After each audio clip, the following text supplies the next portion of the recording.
শুভ সকাল বন্ধুরা, রূপবাণী লাইফস্টাইলে সবাইকে স্বাগত জানিয়ে নতুন দিনের নতুন সময় আরও একটা ভিডিও নিয়ে চলে এসেছি।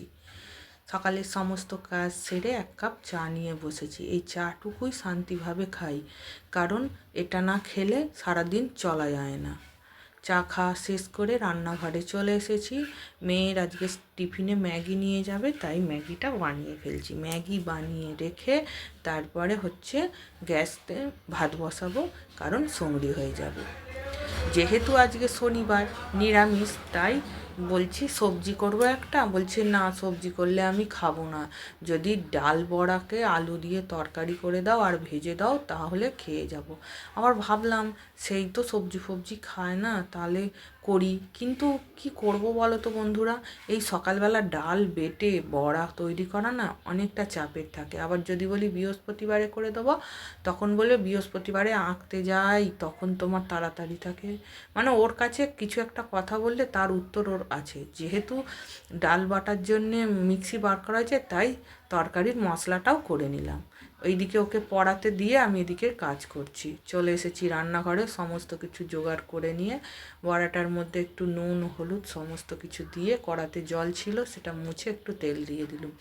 কারণ বড়া ভাজার আগে দেখছি এই কাঁচকলাটা কাটা হয়েছে, তাই কাঁচকলাটাই আগে ভেজে নিচ্ছি। কাঁচকলা ভেজে নিয়ে বড়া ভেজে তারপরে ওই কড়াতেই তরকারি বসিয়ে দেবো।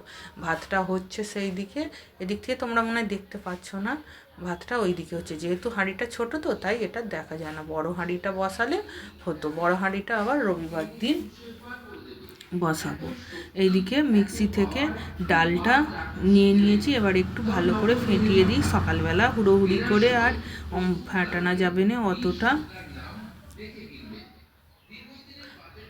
অতটা ফাটা যাবে না, তাই ওটা কোনো রকমে করে ফাটিয়ে নিয়েছি। দেখতেই পাচ্ছ বড়া ভাজা হয়ে গেছে। তারপরে তরকারিটা কষিয়ে নিচ্ছি। তরকারিতে জল ঢেলে দিয়েছি, এবার বড়াগুলো দিয়ে দেবো। চলো খাওয়া দাওয়া শেষ করে দেখো, এখন বাজে 9:45। আমাকে বলেছিল চুল বেঁধে দিতে দুটো করে। আমি বলি আমি বাঁধতে পারবো না, সামনের চুল ধরি তো পিছনের চুল খুলে যায়, আবার পিছনের ধরি তো সামনে, তাই নিজে নিজেই বেঁধে নিচ্ছে। দেখতে পাচ্ছ কেমন সুন্দর করে ধরছে চুল, দেখো। তাই আমি একটু তোমাদের সঙ্গে শেয়ার করলাম কীরকম করে ও চুল বাঁধছে। দেখো, দেখছো তো, এইদিকে বাঁধা হয়ে গেছে, আবার এইদিকে বাঁধছে। এইরকমভাবে যদি বুদ্ধি করে যদি বইটা পড়তো, তাহলে আমাকে আর চিন্তা হতো না। সেই সামনে বসে না থাকলে পড়া একটুকু হবে না। পড়া বাদে ওর সমস্ত কিছু চলে ঠিকঠাক, খালি পড়ার কথা বললে দেখো আবার দেখাচ্ছে কেমন লাগছে। চলো তাহলে ওকে গাড়িতে তুলে দিয়ে চলে এলাম।